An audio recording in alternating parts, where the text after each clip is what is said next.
The harder they fall. Not the Humphrey Bogart version. The Jay-Z produced film that has Idris Elba in it. They got Jonathan Majors, Zaza Beetz, Regina King, Lakeith Stanfield. Everybody who black and they mama is in this film.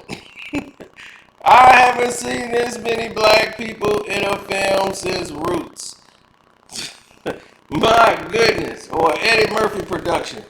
This was, I'm like, man, I'm scratching my head like I ain't seen no white folks in about 30, 40 minutes.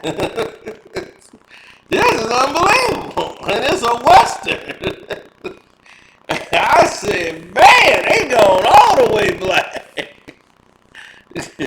Hey, welcome to Screen Feed, man. We give it to you real here, man. We give you the real movie review and none of that jazz that they want. Now, the look of this film is amazing. And it's basically a revenge story. Like most Westerns are all normally a revenge story. Somebody's going to get revenge for something that happened early in their childhood, and they're the only one that survives. So now they got to go get revenge and find the guy that did it. Which leads to this big showdown in this town, as the big baddie, who's played by Idris Elba, comes back to town, gets out of jail, takes back the town that's his, and he's running it his way, but he don't have his money. Somebody done jacked one of his stashes, and he come home short. Somebody had robbed the bank and took their money out of the bank.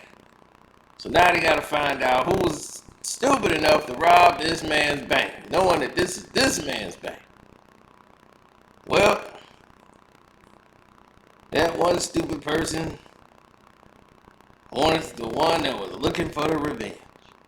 And the showdown is on. There's only one problem I have with this film. What the hell is going on in this movie?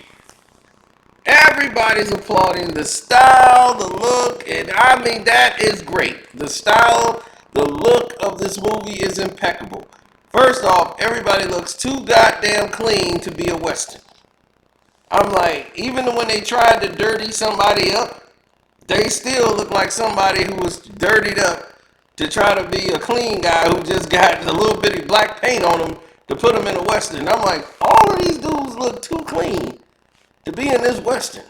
The only person that looked dirty and like looked like, yeah, he from the Western, and that was Damon Wayans Jr. And he only had a small part in this film. But he the only one that seemed to get his character right. Everybody else looked way too clean to be in this movie. Lakeith Stanfield gives a great performance, and I feel he was once again underutilized. I'm like, man, he had so much promise. And I'm like, they just really underutilized him to make space for everybody. And this is another problem of the film.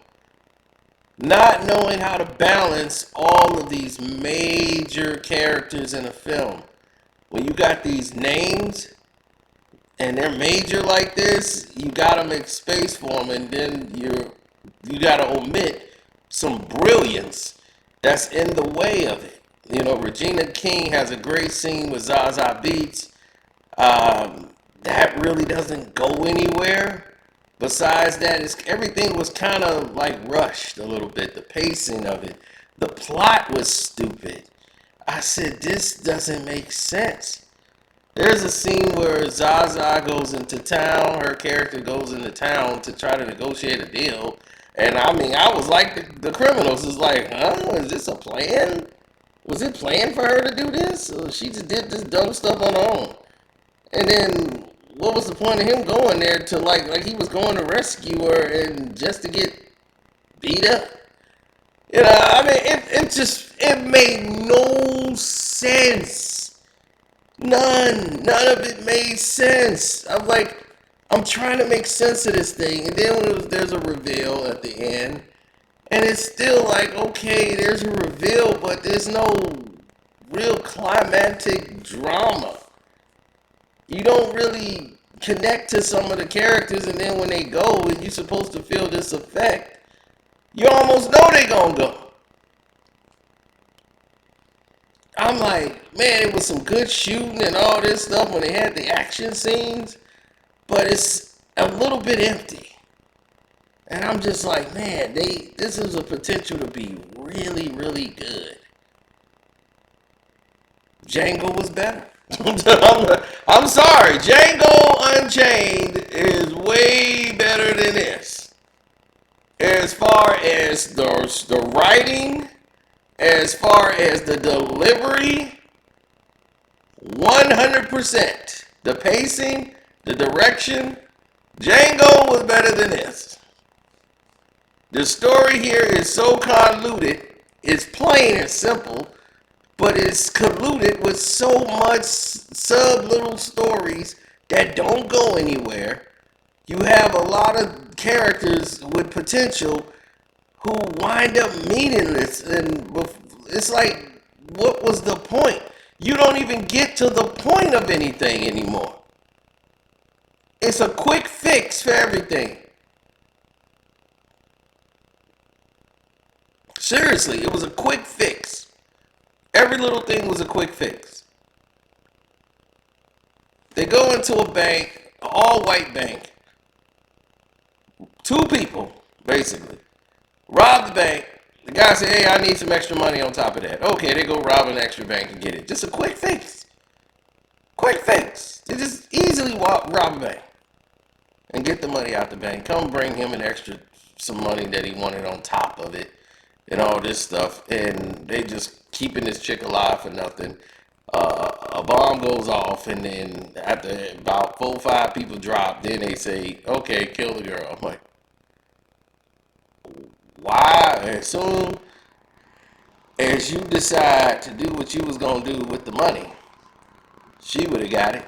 The money was the only thing keeping her breathing. That was it. And then once it's like, okay, it's no money no more, then what was she still doing just hanging around? She would have took one right then and there. I'm like, they just put her right at risk. If you was going to do that, it didn't even make sense to go through the whole process. I would have just been like, screw you. Do what you want to do with the girl. We just going to put her at risk anyway. So, man, it just didn't make any type of sense. In the end, I'm just like, it was some action in it. It's cool. Blacks will like it because some shooting going on in it. But overall, I'm lost with the story. Like I'm just like, it's too much of a quick fix. The Keith Stanfield character to me had more meat to it than everything else. I think he was underutilized completely in this film. There's a point where he's just not really doing nothing but standing around for a long time, and he's off the screen. So, and, he was supposed to be like this Doc Holliday type guy, and this feared guy, and they tried to do their little tombstone Doc Holliday thing, so.